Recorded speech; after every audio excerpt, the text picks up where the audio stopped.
ರಾಯಚೂರು ಜಿಲ್ಲೆಯ ಮಾನ್ವಿ ತಾಲೂಕಿನಲ್ಲಿ ತುಂಗಭದ್ರಾ ನದಿಯಲ್ಲಿ ಅಕ್ರಮ ಮರಳು ದಂಧೆ ಅವ್ಯಾಹತವಾಗಿ ನಡೆಯುತ್ತಿದ್ದು ಸ್ಥಳೀಯ ಆಡಳಿತದ ನಿರ್ಲಕ್ಷ್ಯದ ಆರೋಪ ಕೇಳಿಬಂದಿದೆ. ಮುಖ್ಯವಾಗಿ ತಾಲೂಕಿನ ಚೀಕಲಪರ್ವಿ ಮತ್ತು ಮುದ್ಲಾಪುರ ಗ್ರಾಮಗಳ ವ್ಯಾಪ್ತಿಯಲ್ಲಿ ನದಿಯಿಂದ ಅಕ್ರಮವಾಗಿ ಮರಳು ಎತ್ತುವ ದಂಧೆ ಜೋರಾಗಿ ನಡೆದಿದೆ ಎಂದು ವರದಿಗಳು ತಿಳಿಸಿವೆ. ಈ ಬಗ್ಗೆ ಸಾರ್ವಜನಿಕ ವಲಯದಲ್ಲಿ ವ್ಯಾಪಕ ಆಕ್ರೋಶ ವ್ಯಕ್ತವಾಗಿದೆ. ದಂಡಾಧಿಕಾರಿ ಭೀಮರಾಯ್ ಅವರು ಅಕ್ರಮ ಚಟುವಟಿಕೆಗಳನ್ನು ನಿಯಂತ್ರಿಸುವಲ್ಲಿ ವಿಫಲರಾಗಿದ್ದಾರೆ ಎಂಬುದು ಸಾರ್ವಜನಿಕರ ಪ್ರಮುಖ ಆರೋಪವಾಗಿದೆ. ಬಿಜೆಪಿ ಮುಖಂಡರು ಸಹ ದಂಡಾಧಿಕಾರಿಗಳ ವಿರುದ್ಧ ಗಂಭೀರ ಆರೋಪಗಳನ್ನ ಮಾಡಿದ್ದಾರೆ. ದಂಡಾಧಿಕಾರಿಗಳು ಕೇವಲ ಪ್ರದರ್ಶನಕ್ಕಷ್ಟೇ ಸೀಮಿತವಾಗಿದ್ದಾರೆ ಎಂದು ದೂರಿದ್ದಾರೆ. ಅಲ್ಲದೆ ಸರ್ಕಾರದ ರಾಯಲ್ಟಿ ನಿಯಮಗಳನ್ನ ಗಾಳಿಗೆ ತೂರಿ ಯಾರ ಭಯವೂ ಇಲ್ಲದೆ ಈ ದಂಧೆ ನಡೆಸಲಾಗ್ತಿದೆ ಅಂತ ಆರೋಪ ಮಾಡಲಾಗಿದೆ. ಅಕ್ರಮ ಮರಳುಗಾರಿಕೆ ನಡೆಸಲು ನದಿಯಲ್ಲಿಯೇ ರಸ್ತೆಗಳನ್ನ ನಿರ್ಮಿಸಲಾಗಿದೆ ಮತ್ತು ಇಟಾಚಿ ಯಂತ್ರಗಳನ್ನ ಬಳಸಲಾಗ್ತಿದೆ ಎನ್ನಲಾಗಿದೆ. ಇದು ಪರಿಸರದ ಮೇಲೆ ತೀವ್ರ ಪರಿಣಾಮ ಬೀರುತ್ತದೆ. ನದಿ ಪಾತ್ರದಲ್ಲಿನ ಜೀವ ಸಂಕುಲಕ್ಕೆ ಧಕ್ಕೆಯಾಗುತ್ತಿದೆ ಅಂತ ಸ್ಥಳೀಯರು ದೂರಿದ್ದಾರೆ.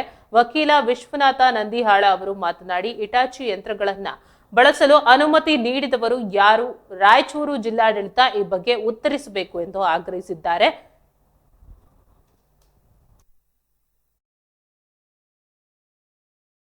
ಬಂದಾಗ ಯಾವ ರೀತಿ ಮರಳು ದಂಧಕೋರರು ಈ ಹೊಳೆಯಲ್ಲಿ ರಸ್ತೆ ತುಂಗಭದ್ರಾ ನದಿಯಲ್ಲಿ ಯಾವ ರೀತಿ ಅನಧಿಕೃತವಾಗಿ ಒಂದು ರಸ್ತೆ ಮಾಡ್ಯಾರಪ್ಪ ಅಂದ್ರೆ ಒಂದು ರಾಜ್ಯ ಹೆದ್ದಾರಿ ಥರ ಮಾಡಿದ್ದಾರೆ.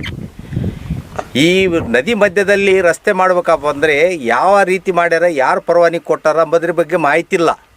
ಮರಳು ದಂಧೆಕೋರರೇ ಈ ತಮ್ಮ ಒಂದು ವ್ಯವಸ್ಥಿತವಾಗಿ ನಡಿಬೇಕಾದಂಥ ಮರಳು ದಂಧೆಗಾಗಿ ತಾವುಗಳೇ ಅನಧಿಕೃತವಾಗಿ ರಸ್ತೆ ಮಾಡಿಕೊಂಡಾರೆ. ಈ ಒಂದು ರಸ್ತೆ ಈ ಒಂದು ನದಿ ಮಧ್ಯದಲ್ಲಿ ಅಂದರೆ ಈಗ ನಾವು ಚೀಕಲ್ಪುರಿ ಕ್ಯಾಂಪು ಮಧ್ಯದಲ್ಲಿ ಸಮೀಪದಲ್ಲಿ ಬಂದಿದ್ದೀವಿ.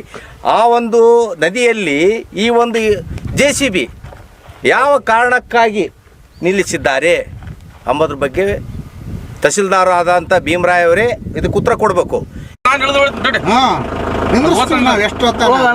ನಿಧಾನ ನೋಡಿ